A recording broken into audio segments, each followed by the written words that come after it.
This one just came down last night because it wasn't here yesterday.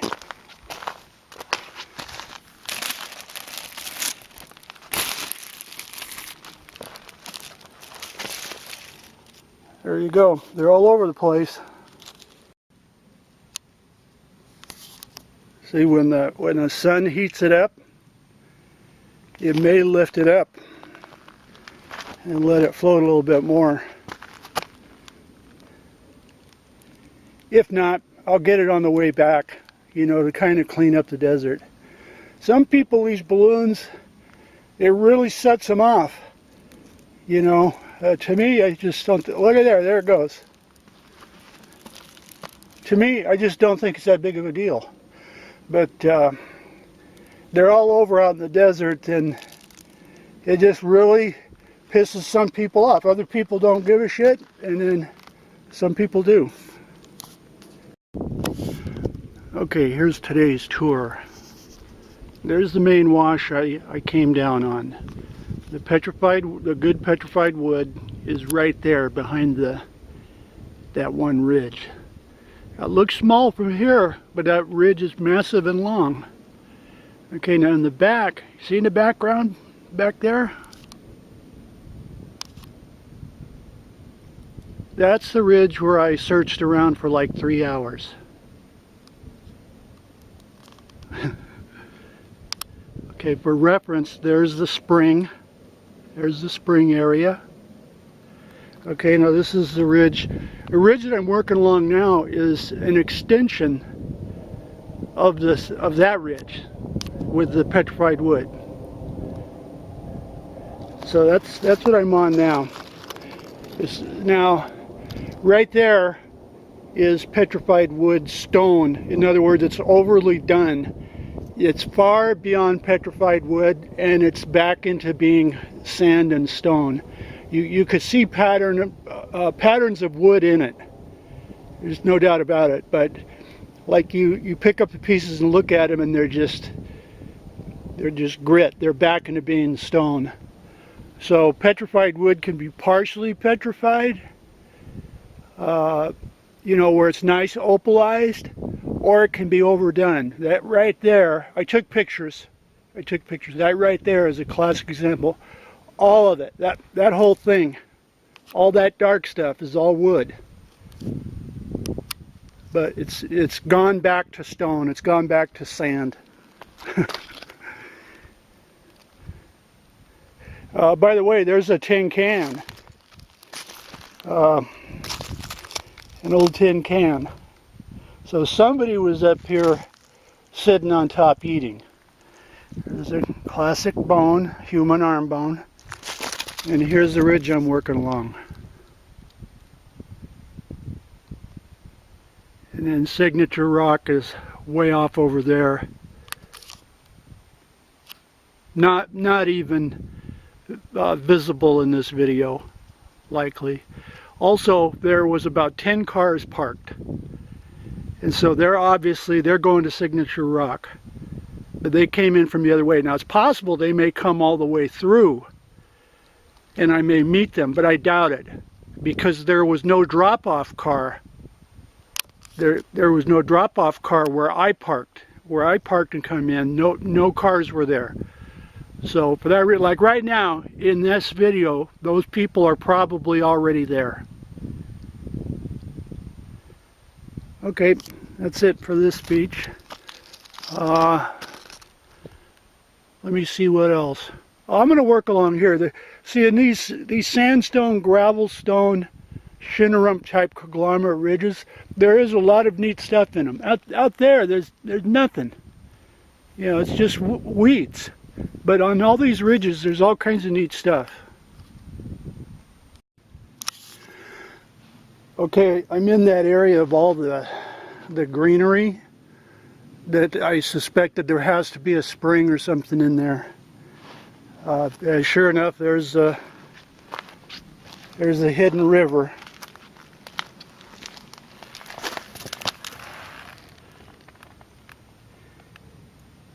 See? It's not enough inner tube down. But now this is actually a spring. Okay, see, that's actually a spring. The other one isn't. This is. But I knew that there had to be some kind of year-round, well, wetness, whatever you want to call it. I knew it had to be there. Sure enough, there it is. And here it is from below. I don't know if you can see it there, but see that shiny, glistening, wet part of the rocks? That's the river. And yes, there is a mesquite. You see, wherever these mesquite trees are, there's water. They don't grow out in the middle of the desert. You see, this is actual mesquite because, see, the stickers stick straight out. They're not cat claw. You can walk right along these and brush up against them. They don't do anything. Okay, that's a hidden spring. That's the name of it, Hidden Spring. I want to show where Ram came down the hill. He didn't go up, he was coming down because it'd be physically impossible to leave these kind of tracks.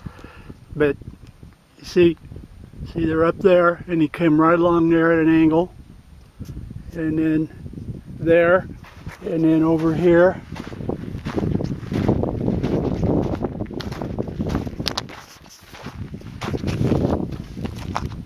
And then he went across.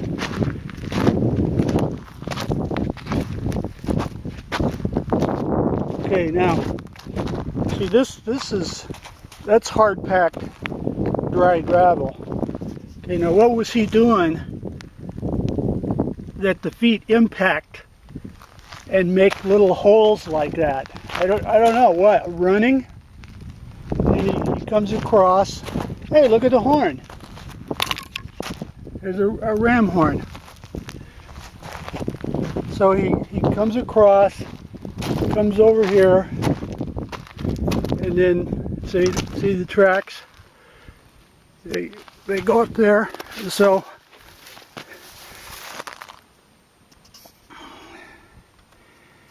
okay, now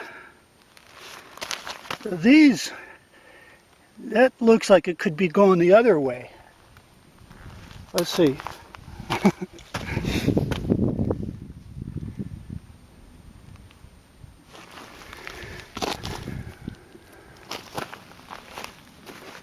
Okay, here they are. Okay, so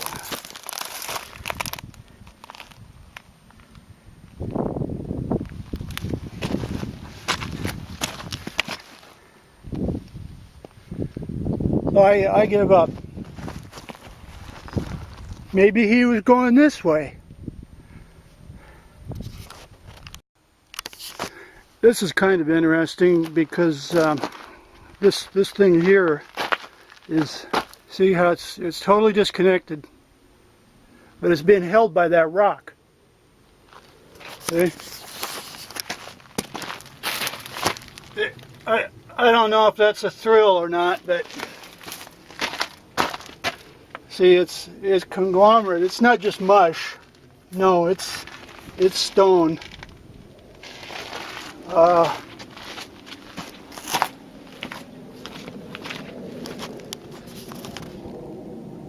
Let's see, it's being held by the rock.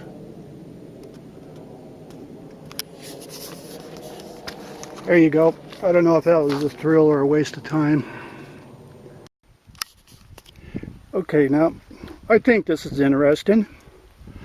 These green layers, they have ripples. So this was standing water a few inches deep, probably not a foot deep. That is what it is, this blue stuff, this green stuff. And then you've got, you know, what, a few years later, a few weeks later, or months later. Okay, now this is more recent. In other words, that was first, this is next. Now you've got the back to the mud. And then there's some water There's some water that came and went. Not as established as this, but that's what that is. That's water that came and went. Okay, now, directly on top of it, adjacent to it, in other words, later, a few weeks, maybe hours, who knows, that's the conglomerate with the gravel and the petrified wood. So you've got standing water and then some mud for, you know, who knows, 1,000 years? And then the gravel flooded on top of it and washed down the wood with it. So since this was standing water, there could not have been trees, except in certain cases. You probably wouldn't have trees in the middle of a bay or a tide flat. And so this gravel with the wood, it washed the trees down, it washed down into water. It washed down into water, or close to it. And so therefore, that gravel did not wash down and encase a living forest. There you go. Okay, now I think that was pretty good.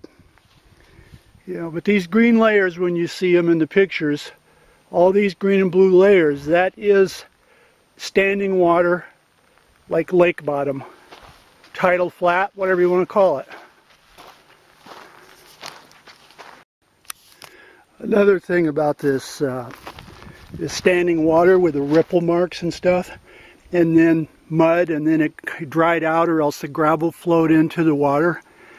You didn't have a situation where here it's water, and now it's getting drier, and there's mud, and then there's dry land with trees. Because this, like the conglomerate, those layers of sand and gravel, those repeat off and on. There's three or four of them, if not more. So they repeat, both on to the right, like over there behind, that's hidden. There's more of these ridges, and then in between, the land went back like this for a segment of time. What? Months? 1,000 years? I don't know. I don't know. But this is not, here you've got water, here everything is drying out, and there's the fossil wood in the gravel because everything is dried out. That's not the way it worked. It kept repeating for whatever reason. I don't know why.